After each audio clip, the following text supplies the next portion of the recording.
Hey Virgo, welcome to the channel. This is the Divine Order, the High Priestess. Appreciate you joining me today. I just want to give a quick shout out to everyone to say thank you for liking, sharing, subscribing. This channel has really started to take off somewhat, so I'm so tremendously grateful for your support.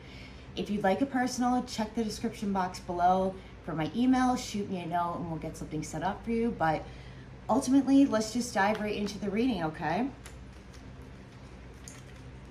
Just gonna do a quick shuffle here.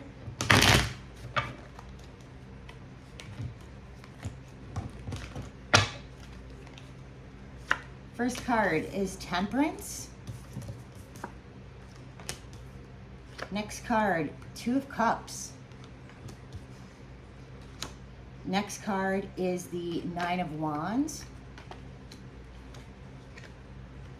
The Eight of Pentacles. The Eight of Swords. Justice. The Two of Wands. The Moon card. Three of Cups, the Nine of Swords that was in reverse, and on the bottom of the deck we have the Magician. All right.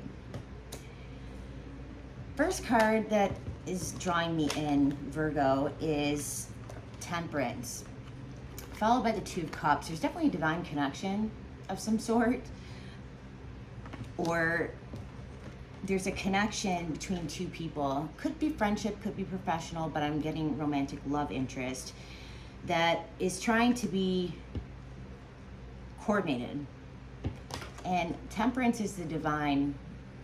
That's usually how I read this card, but could also be spiritually protected. Something's kind of like overseeing this connection if you felt drawn to someone recently, or you're feeling just a strong pull magnetically to someone, something, someplace. Just know that something is kind of pulling you forth in some regard, and it's definitely spiritually protected.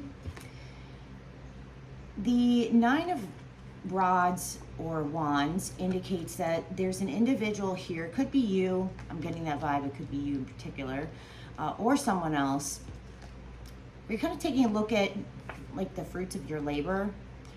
Everything you've built up, the structures, the foundations, kind of assessing, taking a look. It's interesting because he's kind of like looking back, right, at this connection.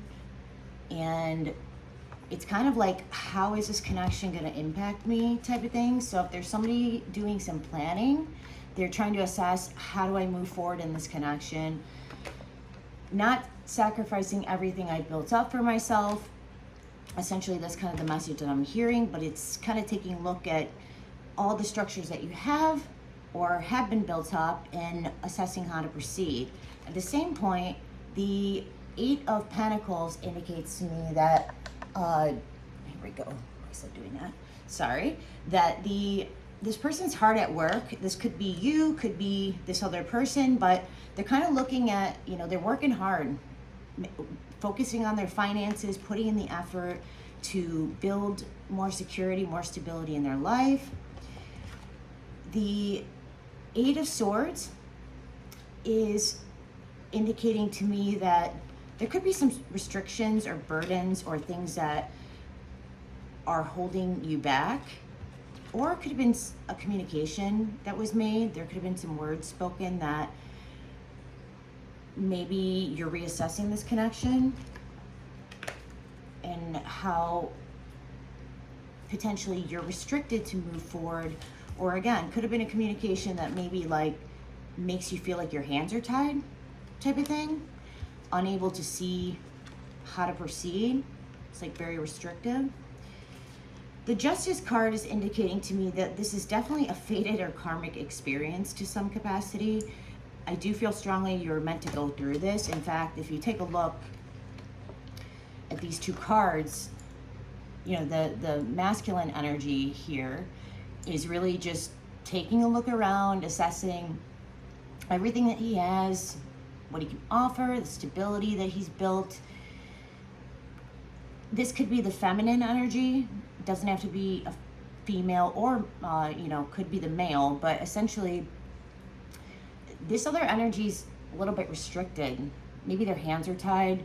Maybe they regret saying certain things to you, or just even to somebody who's maybe brutal with their words towards this feminine energy, and she's blindfolded, held down. She's very restrictive, where he is a little bit more free-flowing, like he has the ability, or the male energy, masculine, sorry, is not tied down. So there's been a lot more restrictions, I think, for the feminine energy in this relationship or connection, rather than the masculine. But this karmic experience is going to occur, and it's going to force both entities, I think, to take a look around what's going on in the past, the present, and the future. How do I kind of proceed from here? And really looking at the crystal ball, I kind of get the feeling like, what do I really want? Like, what do I want out of life? How do I get there? How do I take action appropriately to...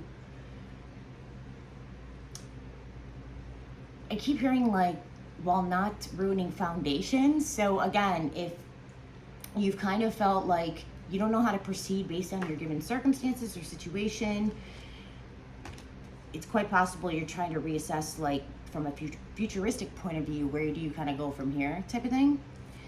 The moon card could represent a feminine energy, Cancer female. Could also be too, if there are some illusions, like maybe it's quite possible that you are seeing a reflection of yourself as well. It could be a twin soul, twin flame connection, if you're gravitating towards that, or you're on that specific path in life. After the illusion, the veil is kind of lifted, though. I feel like strongly that there's going to be either a communication or some type of information being brought forth that is karmic in nature, that essentially is divinely